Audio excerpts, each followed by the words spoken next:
ഇഡലി തട്ടിൽ ചിക്കനും മുട്ടയൊക്കെ വെച്ചിട്ട് ഇതാ ഇതുപോലെ ഒന്ന് ചെയ്ത് നോക്കൂ. ഒരു കിഡിലൻ ഐറ്റം റെഡിയാക്കി എടുക്കാം. അപ്പോൾ ഇതിന് വേണ്ടിയിട്ട് ആദ്യം തന്നെ ഞാനിതാ കുറച്ച് ചിക്കൻ എടുത്തിട്ടുണ്ട് കേട്ടോ. ബോൺലെസ് ചിക്കനാണ് എടുത്തിട്ടുള്ളത്. അത് ചെറിയ പീസായിട്ടൊന്ന് കട്ട് ചെയ്ത് എടുത്തിട്ട് അതിലേക്ക് പാകത്തിനുള്ള ഉപ്പ് ചേർത്ത് കൊടുത്തിട്ട് നന്നായിട്ടൊന്ന് മിക്സ് ചെയ്ത് കൊടുക്കാം.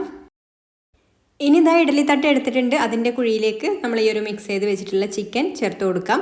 അപ്പോൾ ഞാനിവിടെ 2 തട്ടിലായിട്ടാണ് കേട്ടോ ചെയ്യുന്നത്. അപ്പോൾ ഇതാ ഇതിൽ ഒരു കുഴിയിലായിട്ട് ഇതുപോലെ ചിക്കൻ വെച്ച് കൊടുത്തിട്ടുണ്ട്. ഇതുപോലെ ഒന്ന് ഒരുപാട് കുഴിയിലേക്ക് വെക്കാതെ ഒന്നങ്ങ് പരത്തി വെച്ച് കൊടുക്കാനായിട്ട് ശ്രദ്ധിക്കട്ടോ. എന്നാൽ പെട്ടെന്ന് ചിക്കന് വെന്ത് കിട്ടിക്കോളും. പിന്നെ ഇതാ ഇതുപോലൊരു 4-5 വെളുത്തുള്ളി അല്ലി എടുത്തിട്ടുണ്ട്. അതും ഒരു കുഴിയിൽ വെച്ച് കൊടുത്തിട്ടുണ്ട്. ഇനി ഇതിലേക്ക് വറ്റൽമുളകാണ് കേട്ടോ വേണ്ടത്. അപ്പോൾ ഞാനിവിടെ കാശ്മീരി മുളകാണ് എടുത്തിട്ടുള്ളത്. അതും ഇതാ ഇതുപോലെ നമ്മൾ ആ ഒരു ഇഡ്ഡലി തട്ടിയുടെ കുഴിയിലേക്ക് തന്നെ വെച്ച് കൊടുക്കാം. പിന്നെ ഇനി ഒരു കുഴിയിൽ ഇതാ മുട്ട പൊട്ടിച്ചൊഴിക്കുന്നുണ്ട്. അപ്പോൾ 2 മുട്ട എടുക്കുന്നുണ്ട് കേട്ടോ ഇതിലേക്ക്. അപ്പോൾ ഒരു മുട്ട മറ്റേ തട്ടിലാണ് വെച്ച് കൊടുക്കുന്നത്. അപ്പോൾ ഇതിൽ ഒരു മുട്ട ഒഴിച്ചു കൊടുക്കാം.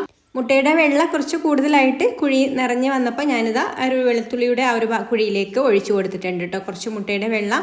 ഇനി ഇതാ ഇഡ്ഡലി തട്ടിൽ ഇഡ്ഡലി ചെമ്പിൽ വെള്ളം വെച്ച് ഒന്ന് തിളച്ച് വരുന്ന സമയത്ത് നമ്മളിതാ ഇതിലേക്ക് 2 തട്ട് ഇറക്കി വെച്ച് കൊടുത്തിട്ടുണ്ട്. മറ്റേ തട്ടിലും ചിക്കനും വെച്ച് കൊടുത്തിട്ടുണ്ട് കേട്ടോ. ചിക്കനും മുട്ടയാണ് വെച്ച് കൊടുത്തിട്ടുള്ളത്.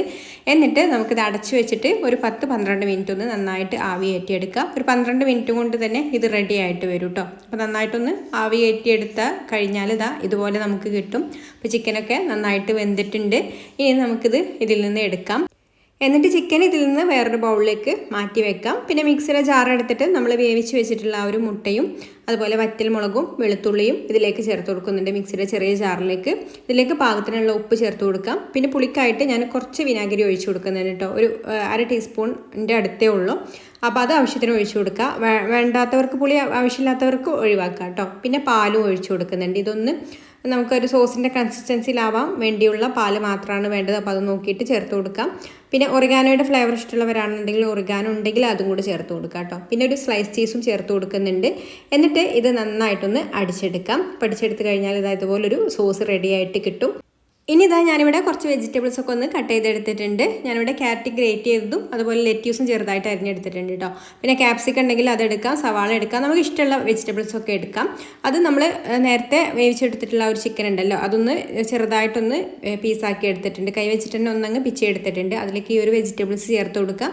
പിന്നെ നമ്മൾ ഈ ഒരു റെഡിയാക്കി എടുത്തിട്ടുള്ള സോസ് ഉണ്ടല്ലോ, അതും കൂടെ ചേർത്ത് കൊടുത്തിട്ട് നന്നായിട്ടൊന്ന് മിക്സ് ചെയ്ത് കൊടുക്കാം. ഇതുപോലെ അങ്ങ് മിക്സ് ചെയ്ത് കൊടുക്കാം.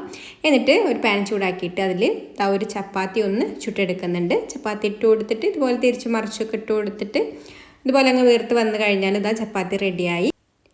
ഇനി ഇതാ ഈ ഒരു ചപ്പാത്തിക്കുള്ളിലായിട്ട് നമ്മൾ റെഡിയാക്കി എടുത്തിട്ടുള്ള ഈ ഒരു മസാല ഉണ്ടല്ലോ, അത് ആവശ്യത്തിന് വെച്ച് കൊടുക്കുക. എന്നിട്ട് ഇതാ ഇതുപോലെ നമുക്കിഷ്ടമുള്ള രീതിയിലൊന്ന് റോൾ ചെയ്തിട്ട് കഴിക്കാം. അപ്പോൾ ഇതാ ഇത്രയേ ഉള്ളൂ. എളുപ്പത്തിൽ ഉണ്ടാക്കിയെടുക്കാൻ പറ്റിയിട്ടുള്ള നല്ലൊരു ചിക്കൻ റോളാണിത്.